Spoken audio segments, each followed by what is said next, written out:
Kemudian beliau iltaqa bi madinati Dar'iyah bil Amir Muhammad bin Su'ud wa hasalat bainahuma al-bai'ah ala nashri tauhid wa iqamati hukmillahi fil ard. Di kota Dar'iyah, di sini beliau bekerja sama dengan salah seorang pemimpin pada saat itu, pemimpin atau amir di tempat tersebut. Beliau bernama Muhammad bin Su'ud dan beliau bersepakat untuk menebarkan dakwah sunnah ini, dakwah tauhid di tengah-tengah masyarakat. Dan perlu kita ketahui, para pemirsa sekalian rahimani wa rahimakumullah, pada saat itu Najd, negeri Najd ini adalah negeri yang banyak sekali pertumpahan darah. Banyak sekali peperangan antara satu kabilah dengan kabilah yang lain. Banyak sekali. Selain negeri yang banyak bid'ah-bid'ah dan khurafat-khurafatnya, negeri tersebut juga banyak pertempuran antara satu dengan yang lainnya. Maka tatkala Syekh Muhammad bin Abdul Wahhab rahimahullahu ta'ala bekerja sama dengan Syekh Muhammad bin Su'ud untuk mendakwahkan dakwah tauhid ini, maka mulai pelan-pelan darah mulai tidak tertumpah kembali. Mulai pelan-pelan kabilah-kabilah di tempat-tempat tersebut bersatu. Mulai pelan-pelan bid'ah-bid'ah semakin terkikis. Dan tentu hal ini menimbulkan kebencian yang sangat besar kepada orang-orang yang membenci dakwah tauhid ini, membenci dakwah Ahlus Sunnah wal Jamaah pada saat itu. Dan tidak terlepas juga dengan dinasti Turki Utsmani yang pada saat itu sedang berkuasa di Turki. Ya. Jadi ikhwani fiddin wa akhwati fillah rahimani wa rahimakumullah, pertumpahan darah yang ada di tempat tersebut juga tidak terlepas dari isu-isu politik. Selain masalah dakwah, selain masalah sunnah dan bid'ah, juga tidak terlepas dari isu-isu politik. Setelah wilayah Najd ini, atau Syekh Muhammad bin Abdul Wahhab dan pemimpinnya Syekh Muhammad bin Su'ud rahimahumallahu ta'ala, ketika beliau sudah mulai membuat satu negeri, satu negara yang benar-benar negara yang Islami, negara yang benar-benar di atas sunnah Nabi SAW, negara-negara tauhid, maka Khalifah dinasti Turki Utsmani merasa gerah dengan hal seperti ini, merasa gerah dengan perkembangan negara ini yang begitu mulai pesat, hingga akhirnya Khalifah Turki Utsmani ini atau dinasti Turki Utsmani ini, mereka menyerbu wilayah Najd ini dengan bantuan orang-orang Fasha yang ada di Mesir, hingga terjadilah pertempuran. Dan saat itu banyaklah bermatian atau banyaklah yang wafat para ahlu tauhid, orang-orang yang berada tegak di atas Al-Quran dan Sunnah Nabi SAW di negeri Najd pada saat itu. Namun ikhwan fillah wa akhwati fillah rahimani wa rahimakumullah, itu bukanlah akhir dari akhir dari kota Najd pada saat itu. Bukanlah akhir dari dakwah Syekh Muhammad bin Abdul Wahhab rahimahullahu ta'ala pada saat itu, bukan. Tapi itu adalah awal dari tegaknya wilayah Saudi Arabia yang sampai sekarang kita saksikan saat ini. Itu adalah awal dari tegaknya wilayah Saudi Arabia yang sampai sekarang bisa kita saksikan saat ini. Beliau tetap senantiasa mengajak umat, mengajak rakyatnya, mengajak orang-orang untuk kembali kepada Al-Quran dan Sunnah di atas pemahaman salaful ummah. Beliau tetap membangun wilayah Najd bersama pemimpinnya yang saat itu Muhammad bin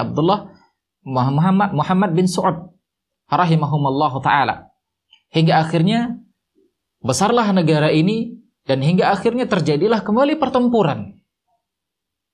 Dan singkat cerita, jatuhlah dinasti Turki Utsmani. Dan sampai sekarang, ikhwan fiddin rahimani wa rahimakumullah. Dan ini juga ketika beliau awalnya, beliau tidak ingin terjadi pertumpahan darah dengan sesama kaum muslimin. Sebagaimana di dalam Islam dilarang untuk menumpahkan darah kaum muslimin. Sebagaimana kata Nabi SAW, la yahilu damu mri'in muslim illa bi ihda thalath. Tidak halal menumpahkan darah seorang muslim kecuali karena 3 faktor. Jadi hukum asalnya menumpahkan darah seorang muslim itu haram. Kecuali ada sebab-sebab tertentu yang membuat orang tersebut boleh ditumpahkan darahnya. Dan Syekh Muhammad bin Abdul Wahab menjaga ini semua. Beliau mengirim surat kepada orang-orang, kepada para ulama-ulama yang lain untuk bergabung ke wilayah dia. Untuk masuk ke wilayah Dar'iyah pada saat itu. Hingga akhirnya banyak yang bergabung hingga kemudian menjadi besarlah. Kemudian ya wilayah ini pun berkembang pesat dan menjadi wilayah Saudi Arabia atau Arab Saudi yang kita kenal sekarang ini. Jadi ini untuk menghilangkan atau untuk menepis anggapan-anggapan orang atau tuduhan-tuduhan orang kepada Syekh Muhammad bin Abdul Wahab yang mereka katakan Syekh Muhammad bin Abdul Wahab ini adalah orang yang haus darah, suka perang, suka menumpahkan darah. Ini adalah tuduhan yang batil. Ini adalah tuduhan dusta yang dilakukan oleh orang-orang yang membenci kepada dakwah salaf dan juga termasuk ada unsur politik di beberapa negara pada saat itu. Nah ini ikhwan fillah rahimani wa rahimakumullah. Nah, sebagaimana yang dikatakan oleh Abu Kilabah rahimahullah ta'ala di dalam hadis yang dikeluarkan oleh Imam Ad-Darimi, beliau mengatakan idza ibtada'a qaumun bid'ah, jika sekelompok orang sudah buat bid'ah, illa istahalla mabtada'a qaumun al-bid'ah, mabtada'a qaumun bid'ah illa istahalla saif. Abu Kilabah mengatakan, kalau sekelompok orang sudah membuat bid'ah, maka mereka pasti akan menghalalkan pedang. Maka ikhwani fiddin wa akhwati fillah rahimani wa rahimakumullah, ahlul bid'ah, kelompok-kelompok sesat, kalau mereka sudah sampai taraf kesesatannya yang sangat mengkhawatirkan, maka mereka pasti di ujungnya nanti akan menghalalkan darah kaum muslimin. Dan Syekh Muhammad bin Abdul Wahab menjaga ini semua. Jangan sampai darah kaum muslimin tertumpah, kecuali jika benar-benar masuk ke dalamnya faktor-faktor yang membolehkan darah kaum muslimin tertumpah. Ya, hingga terjadilah peperangan antara pasukannya Syekh Muhammad bin Abdul Wahab dengan Muhammad bin Saud, dengan pasukan Turki dan pasukan-pasukan yang lainnya pada situ. Dan alhamdulillah Allah Subhanahu wa taala memenangkan dakwah Ahlus Sunnah wal Jamaah hingga akhirnya negara Saudi Arabia bangkit, berdiri dan tegak, dan sampai sekarang kita saksikan. Dan ini adalah karunia dari Allah Subhanahu wa taala. Coba bayangkan ikhwani fiddin wa akhwati fillah rahimani wa rahimakumullah. Bayangkan di dunia ini negara mana yang benar-benar selamat dari bid'ah? Negara mana yang benar-benar selamat dari kesyirikan? Negara mana yang benar-benar selamat?